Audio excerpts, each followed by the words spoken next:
పునరావాసం కల్పిస్తామని చెప్తున్నారు.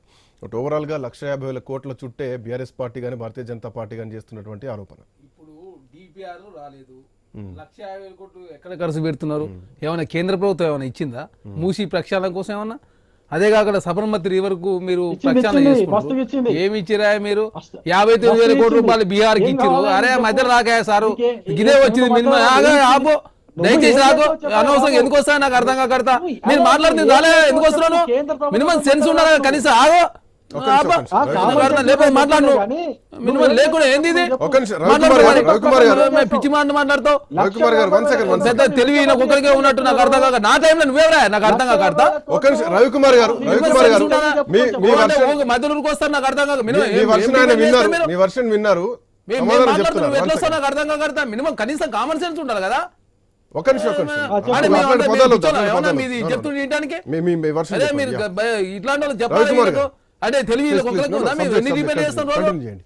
సెన్స్ మాట్లాడేటప్పుడు భారతీయ జనతా పార్టీ చెప్పు మరి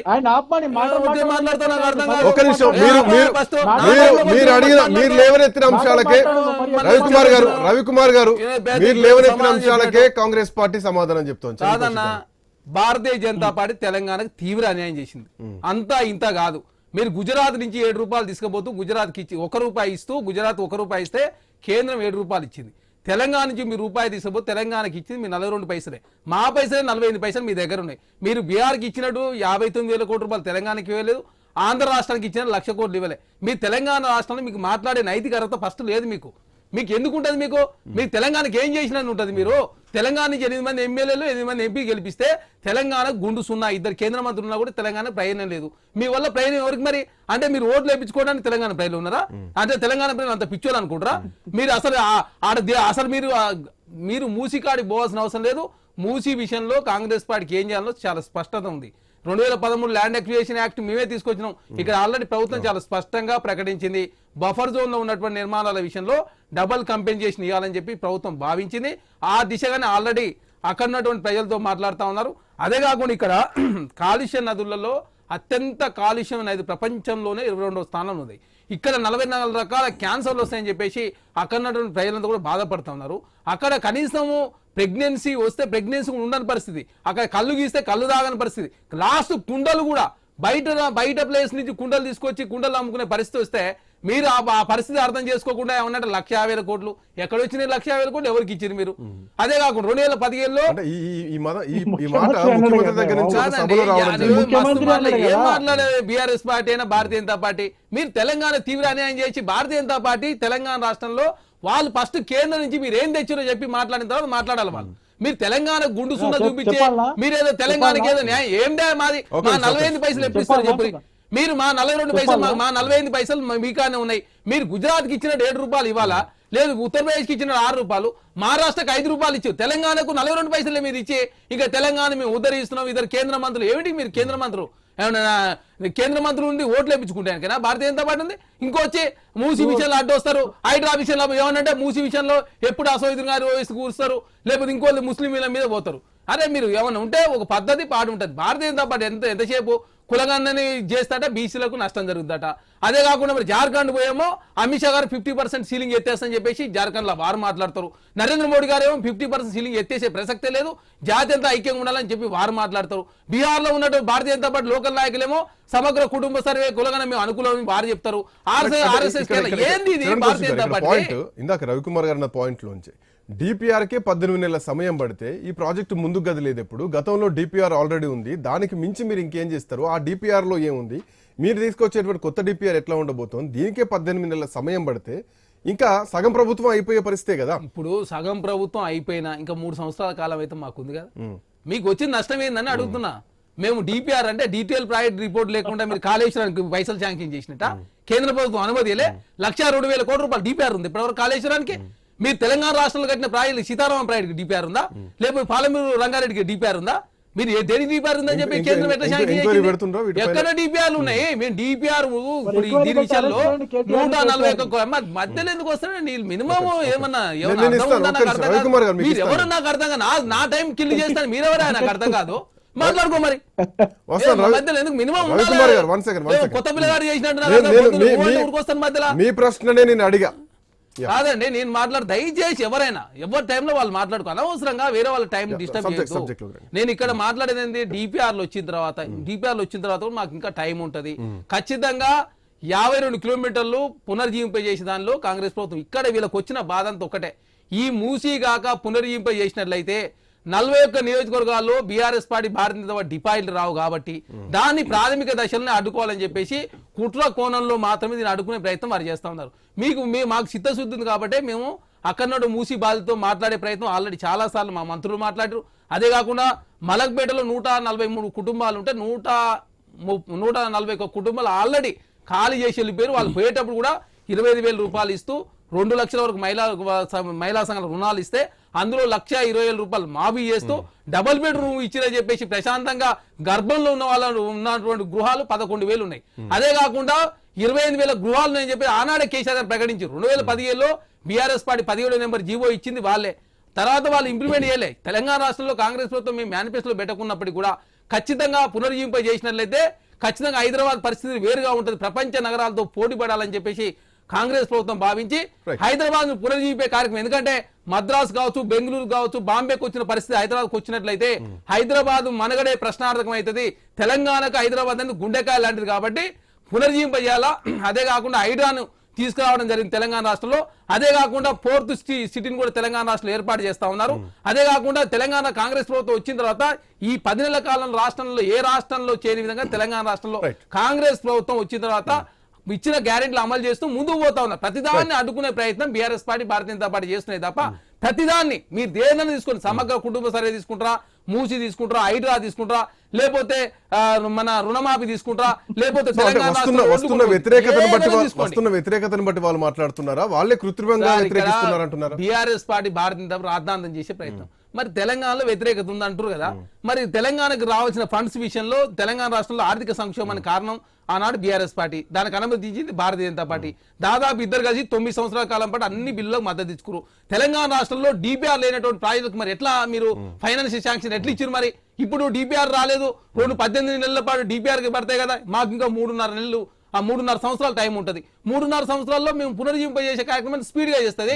ఇంకొకటి, రాష్ట్ర ప్రభుత్వం ఇక్కడ ₹1 కూడా ఖర్చు పెట్టలేదు. ఓన్లీ 141 కోట్ల రూపాయలు మాత్రమే ఇక్కడ డిపిఆర్ లకు సంబంధించిన 3 కంపెనీలకు ఇవ్వడం జరిగింది. అదే కాకుండా ఇక్కడ ప్రైవేట్ పబ్లిక్ పార్ట్నర్షిప్ తో మాత్రమే బయట ఉన్నటువంటి సంస్థలు వచ్చి ఇక్కడ తెలంగాణ రాష్ట్రంలో ఉన్నటువంటి హైదరాబాద్ మూసీ విషయంలో వాళ్ళు వచ్చి చేసే కార్యక్రమం ఉంటుంది. వాళ్ళ పైసలతో వాళ్ళు డెవలప్మెంట్ చేస్తారంటే మీకు వచ్చిన నష్టం ఏంది? ఒక నిమిషం రవికుమార్ గారు, మీరు కేంద్రం నుంచి నిధులు తీసుకురావడం అటుంచితే అడ్డుపడుతున్నారు ప్రతిదానికి. సో ఈ అడ్డుపడడం రాజకీయ పరంగా చూడాలా దీన్ని, లేదంటే ప్రజాపరంగా చూడాలా, రాజకీయ పరంగా మైలేజ్ కోసం చూసుకోవాలా? అయితే మీ ప్రశ్ననే కాంగ్రెస్ పార్టీ టిపిసిసి ప్రధాన కార్యదర్శి కౌశిక్ యాదవ్ గారు మాట్లాడుతూ మీకే తెలుగు ఉంది అనుకుంటే ఎట్లా అన్నట్టుగా మాట్లాడుతున్నారు. ఎస్, మాకే తెలుగు ఉంది, మీకు తెలుగు లేని పనులు చేస్తున్నారు కాబట్టి మాకే తెలుగు ఉంది, మాకే తెలుగు ఉంది.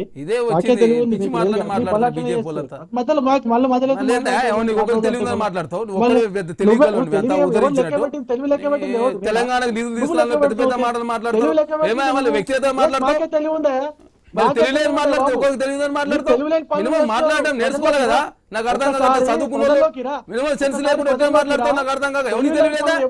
ఎవరికి తెలియలేదు? ఏం తెచ్చింది తెలంగాణ భారతీయ జనతా పార్టీ చెప్పరాదు మరి. నువ్వు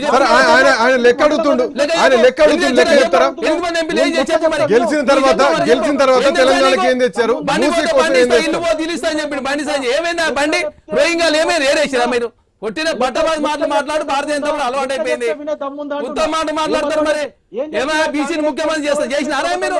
పెద్ద పెద్ద మాటలు మాట్లాడుతూ భారతీయ జనతా పార్టీ ఏదో ఉద్ధరించారు తెలంగాణ అంట. మీరు ఏమైనా బీసీ కులంగా వ్యతిరేకిస్తారు? బీసీలో మొత్తం బీసీలో కులంగా వ్యతిరేకించారు భారతీయ జనతా పార్టీ తెలంగాణ. ఏందా ఇచ్చేది? ఏంది నువ్వు ఇచ్చేది చెప్పు. నువ్వేం చేసి చెప్పు. మీరేం చేసి చెప్పండి మరి. మీరేం చేసి చెప్పు. మీరేం చేసిరు? మీ భారతీయ జనతా పార్టీ ఇంకా మాట్లాడతారు. మీకు మాట్లాడతారు నైతికాలతో తెలంగాణ తీవ్ర చేసి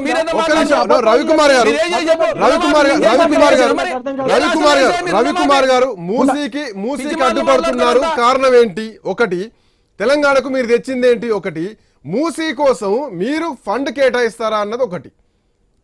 మూసీకి మేము అడ్డుపడట్లేదు, మూసీ సుందరీకరణ చేయాలని చెప్తున్నాము, కానీ ఎట్ ది కాస్ట్ ఆఫ్ పేద ప్రజల ఇల్లు కాదు అంటున్నాం. పేద ప్రజల ఇల్లు కూలగొట్టదు అంటున్నాం. ఇది మొదటి ఆన్సర్. రెండో ఆన్సర్, అక్కడ ప్రభుత్వం ఏం చెప్తోంది? పేదల నుంచి ఎక్కడ నిరసనలు రావట్లేదు, పేదల్ని వేరే దగ్గర అకామిడేట్ చేసిన తర్వాతనే మేము ఆ ఇల్లు కూలగొడుతున్నాం తప్ప రాత్రికి రాత్రి కూలగొట్టట్లేదు కదా, హైడ్రాను మూసిని ఒక గాడిలో పెట్టొద్దు అన్నది వాళ్ళ వర్షన్. మేము హైడ్రాన్ పట్టలేదు. మేమేమంటున్నాం అంటే ఈ మూసీ పరివాహక ప్రాంతంలో అత్తాపూర్ నుంచి అక్కడ హైదర్ షా కోట్ నుంచి స్టార్ట్ చేస్తే గట్కేసర్ దాకా కూడా పేద ప్రజలు, మధ్యతరగతి ప్రజలు నివాసాలు ఏర్పాటు చేసుకుని ఉన్నారు. చాలా కాలనీలు ఏర్పడ్డాయి, అపార్ట్మెంట్లు వచ్చినాయి, చిన్న చిన్న బస్తీలు కూడా ఉన్నాయి. వీళ్ళందరికీ కూడా మీరు ధైర్యం చెప్పి మీరు చేయండి అని చెప్పి చెప్తున్నాం. మేము మూసీకి వ్యతిరేకత కాదు, మేము ఎప్పుడు చెప్పలేము మూసీకి వ్యతిరేకత అని. వాళ్ళకి ధైర్యం ఇచ్చిన తర్వాత వాళ్ళ ఇల్లు పోవు, మీరు మూసీ సుందరీకరణ చేసుకోండి, పోవు అని చెప్పి మీరు మూసీ సుందరీకరణ బట్ ఒక రాష్ట్ర అధ్యక్షుడు సవాల్ విసిన తర్వాత ఇంత లేట్ గా ఎందుకు రెస్పాండ్ కావాల్సి వచ్చింది? That to in a central minister. ఆయన రాష్ట్ర అధ్యక్షుడు ఒక్కటే కాదు, ఆయన కేంద్ర కేబినెట్ మినిస్టర్. ఆయన వెసులుబాటు yes, ఆయన అదే పార్లమెంట్ గారు చెప్తున్నాను.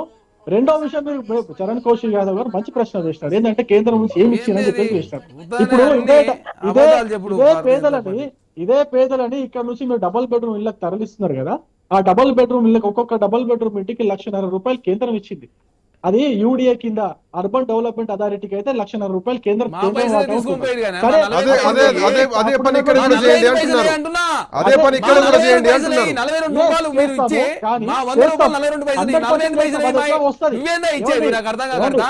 మీరు తెలంగాణకి ఏమి ఇచ్చారు అదనంగా చెప్పండి.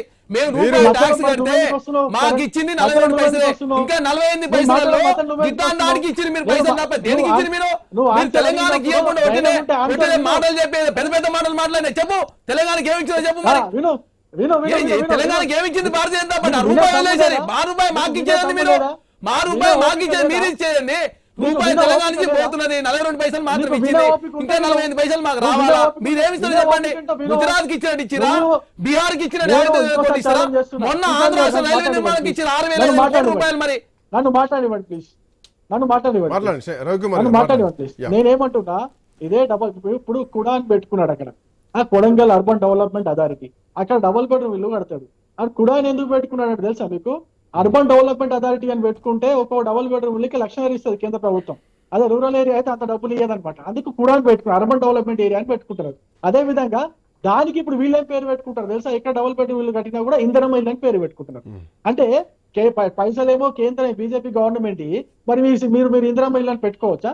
అంటే అవన్నీ కేంద్రం డబ్బులు.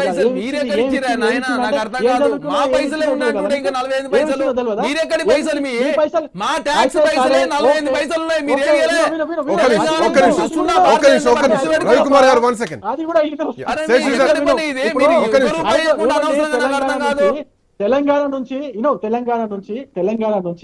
తెలంగాణలో 1,65,000 కోట్ల రూపాయల ఆదాయం దాదాపుగా చెప్తున్నాను కేవలం హైదరాబాద్ నుంచే వస్తుంది.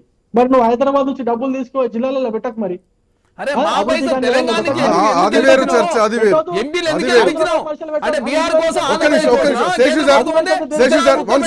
రవికుమార్ గారు 1 సెకండ్. రవికుమార్ గారు